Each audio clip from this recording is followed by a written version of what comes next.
Hi, and welcome back to Football Made Simple. Spurs and Liverpool faced off at the Tottenham Hotspur Stadium, with two top managers in Klopp and Conte pitting their wits against each other. In a game of two halves, the Reds came out on top, thanks to a Salah double, whilst Kane scored for Spurs. The XG showed it was a close match, with Spurs' finishing letting them down. But let's take a look at the tactics used by both managers. And we'll begin with Liverpool on the ball. And in general, in the first half, Liverpool had a lot more intensity in their build-up, and this was aided by Spurs being fairly passive in their press. Initially we would see Kane and Perisic, the front two, looking to stay deeper to tie up Fabinho, when he was the single pivot, as he would be the easy outlet. And then if the Liverpool centre-backs looked to progress, the two would then spring forward to create a man-to-man situation, with the Spurs midfield at times looking to back up this press. So here Fabinho is the single pivot, and as a result, Perisic and Kane initially looked to tie him up. And despite being mainly passive, when the chance did arise, we would see Spurs at times look to create a man-to-man situation in that press. But both Konate and Van Dijk are good on the ball, so for the most part, Liverpool would build with just a back two, although we could see Robertson more often drop to become the third man if they were under too much pressure, and he could then be the outlet. But there were a few particular ways that Liverpool caused Spurs, especially in the first half. As discussed, initially Fabinho would be isolated, but it was always Thiago who was dropping in to be the second pivot. But rather than drop in centrally, we would see Thiago often move towards the left-hand side, so that he could receive outside the two-man pressure. Spurs were willing to back up the press at times, and this would mean that Betancourt would be drawn out of position. So, Spurs' defensive shape could be made into a 5-2-3, meaning they were much lighter in central regions. Thiago has dropped in alongside Fabinho to be an outlet option, as both Perisic and Kane were looking to cut off Fabinho.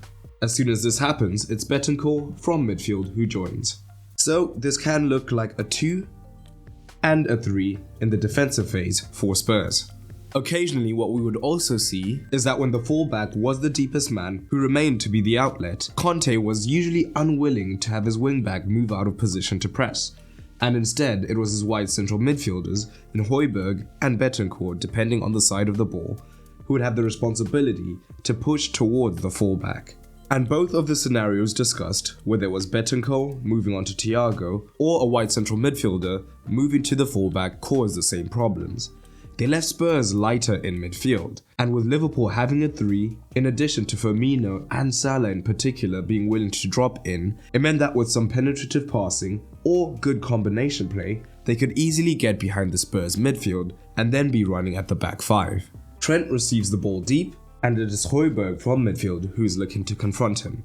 And this opens up the passing lane for Elliott to receive. As we can see, Spurs now effectively only have a midfield 2. And both Firmino and Salah are willing to drop in. So here, although the ball's not intended for him, Salah receives the penetrative pass. And now Liverpool can get into good positions. And in fact, we also see shades of this in the first goal. So this was one of the scenarios where Spurs' front two were pressing higher, and Højbjerg and Betancourt and Bissouma are looking to back this up. And as discussed, Salah and Firmino in particular were willing to drop in, so Salah receives the great pass and can play in Elliott, which eventually allows Liverpool to switch the play into Robertson, and the assist from Núñez leads to the goal. On occasion, rather than it being the midfielder who was given this responsibility to press, it was the wingback who would confront the man. However, the problem with this is that both Salah and Núñez are fairly quick and have great movement, and as a result, they'll have dragged the centre-back out of position and could get on the end of longer balls, which we did see through Núñez in particular. Robertson receives the ball, and this time Royal looks to confront him. But this has effectively created a foot race between Dyer and Núñez, and when the ball goes over the top, there's only one winner. And it leads to Núñez getting off a great shot. Liverpool could also take advantage of the lack of width when defending in the Spurs shape. With Spurs' front two only protecting the centre, as discussed, would often see Thiago picking up this region, so when he did receive, this would effectively draw the midfield across. During the same phase, on the right hand side, it could either be Elliott who picked up this position, with distance away from the midfielders and the forward making it difficult for the wingback to press, Or we often saw Trent move into that position instead, allowing Elliott to be an extra man between the lines. Either way, quick passing would then mean that Liverpool now have space away from the Spurs midfield, which would allow them to advance, and when confronted, they would have plenty of men between the lines to potentially receive. And if Spurs' centre-backs look to follow, it would create gaps in the back line. In this scenario, it is Trent who receives in this region, which has allowed Elliott to move higher, whilst at the same time Thiago is still outside the midfield block. This has now forced the Spurs midfield three to come across. So Thiago is then eventually able to receive in a little bit more space. The ball eventually makes it back to Trent in an extremely similar situation, and once again Højbjerg will be dragged across, as will Bissouma and Bentancur. And this time, Fabinho is able to receive, and Højbjerg and Bissouma have been moved out of position. So now Bentancur is 2 versus 1 down. And higher up, Liverpool still look to use their width. And this was mainly through looking to overload the right hand side, because Elliott from midfield would often drop out to the right, and Salah and Firmino were happy to join, dragging Spurs' shape across.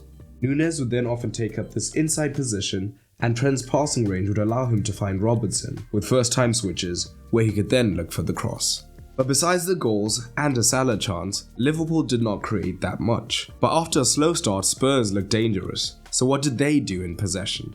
Conte got his side to consistently adapt their build-up shape, probing the Liverpool shape for gaps. Occasionally we would see Liverpool looking to press higher up, in more of a conventional 4-3-3, with the 3 forwards looking to press the 3 centre-backs. But as we've seen with Klopp's side this season, they are much more back foot, so this was a rarer situation. And instead, they tended to line up in a 4-4-2 mid-block with a limited amount of pressing. And this would see Elliott be the right winger, whilst Núñez would drop in on the left-hand side. So as you can see, Liverpool's passes per defensive action was actually quite high. And the way Spurs' midfield 3 functioned was quite different and interesting. Bissouma tended to be the metronome who would always look to make himself available, and he was often joined by Højbjerg. Bentancur, on the other hand, had much more attacking responsibility, so we would see him look to move up on this right hand side into this space. Bissouma and Højbjerg are the deeper duo, whilst Bentancur is much more front foot, looking to move into the space between the lines.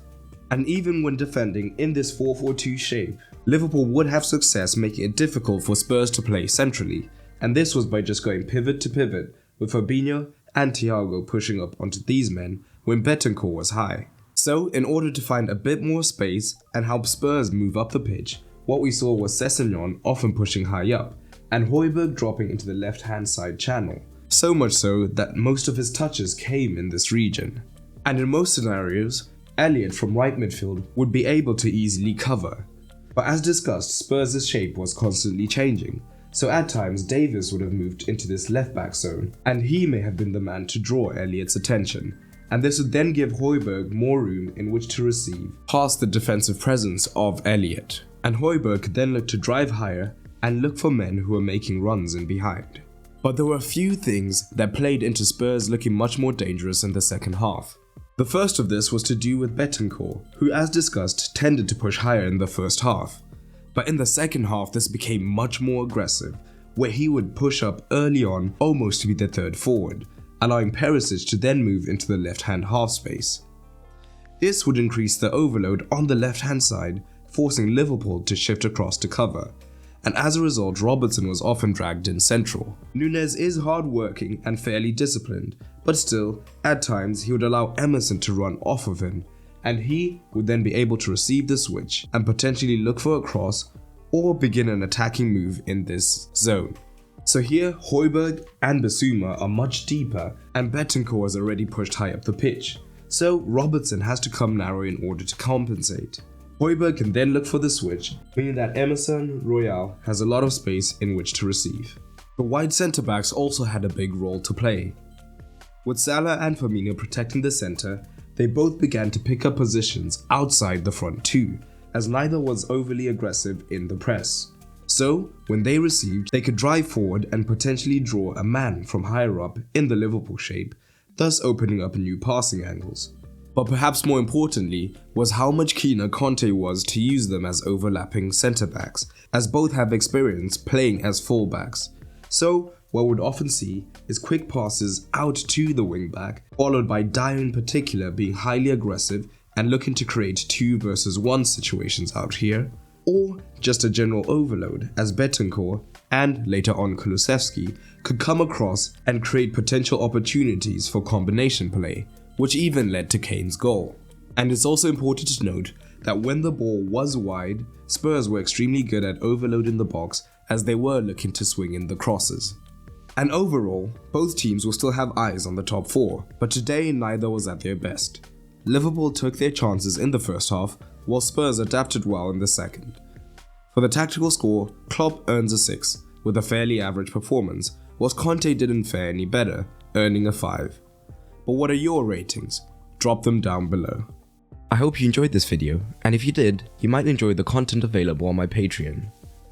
Not only does Patreon help to support the continued production of content, as I am a one-man team, but it also gives you early access to videos that will come on the channel. You'll also get exclusive videos, get to vote on polls, and so much more.